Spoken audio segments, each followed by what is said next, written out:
like to focus everybody on the magnificent first reading for today from the book of Exodus.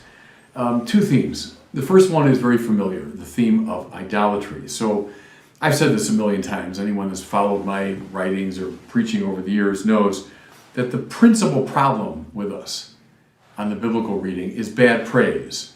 So all you need to know about someone, you know from figuring out what they praise, what they give highest honor to. So we all praise something. Something in our life is of highest value. The consistent teaching of the Bible is only if God is the focus of your praise will your life find right order. So think here of the golden calf as every form of false worship. It's money and sex and power and pleasure and all the things that we run after. So Israel is emblematic here of all of us. It's the whole human race.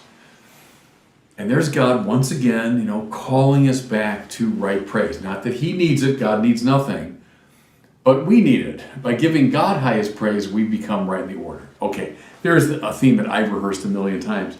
But there's a second one here that I want to spend just a little time with because I think it's really interesting. So God expresses His great wrath, His anger at this act of idolatry. Now, mind you, this is a symbol. We're not talking about God passing into a bad emotional state. So God is now like a raging, dysfunctional father. Don't think of it that way. Think of it rather as spiritual physics. That when we worship in the wrong way, we excite the wrath of God, meaning we fall out of right relationship with the source of our joy in our life. And so we experience that as wrath. You see, it's a description from our side, not from God's side so much.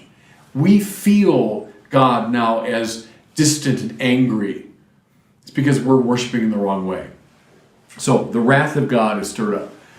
But now comes Moses. Moses who led the people out of Egypt. Moses who is their chief, their spokesman, their leader. And Moses begins now to negotiate with God. Lord, if you do this, if your wrath blazes against this people, you destroy them, what will the Egyptians say? They'll say he brought them out of Egypt only to destroy them in the desert. Lord, how could you do this? And so we see Moses kind of cajoling God. And then it says that God therefore changed his mind and didn't destroy the people. All right, how shouldn't we read that? Don't read that as if God, listen, who knows everything and who doesn't change. That's the nature of God. God's omniscient, God's immutable. So this is a symbol again. Don't think of God as this sort of reluctant pasha. And if we just come before him with enough supplication, maybe he'll change his mind. That's the wrong way to think about it. What is going on here, though, is something really basic in the Bible. And I would call it intercessory prayer. We don't change God's mind in that kind of ordinary sense. That's kind of a crude way to see it. Nevertheless, in the Bible, it's very clear that God exults in intercession and intercessory prayer. I ask on behalf of someone else. I pray for somebody else. It's not my sin or my problem, but I pray for the alleviation of that person's suffering. How does that work exactly? I don't know all the dynamics of it, but I know that it pleases God, if I can put it this way, to allow one member of the mystical body to bear the burden of another.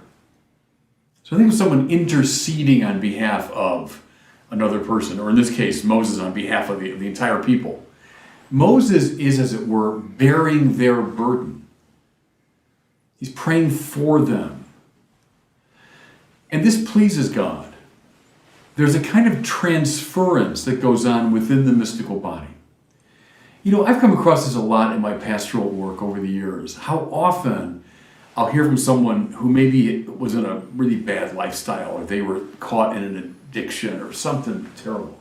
And they find their way out of it by a grace. And they'll say something like this. It was my grandmother's prayers. Now it could be grandma still alive and on earth, or maybe it's grandma in heaven. But people will say, I just know somehow when I was wandering lost and I was as far from God as you can get, but my grandmother man, I know she went to Mass every day and she prayed the rosary every day. And I know she was praying for me. And I know that finally her prayers brought me where I am now. Well, again, don't ask me to explain precisely how all that happens, but it does happen in the mystical body. And God delights in it, that we can bear the burdens of others, even in our prayer.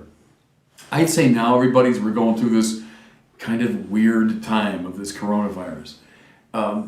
We can pray for each other. We got to be 6 feet apart from each other. We can't go to our usual meeting places, but we can still pray for each other.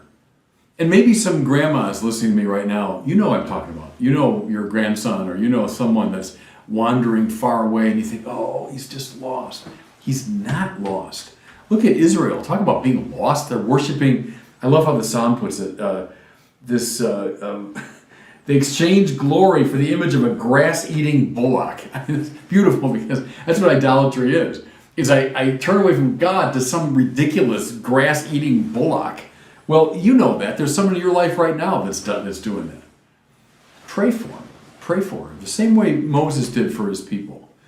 God delights in our intercessory prayer.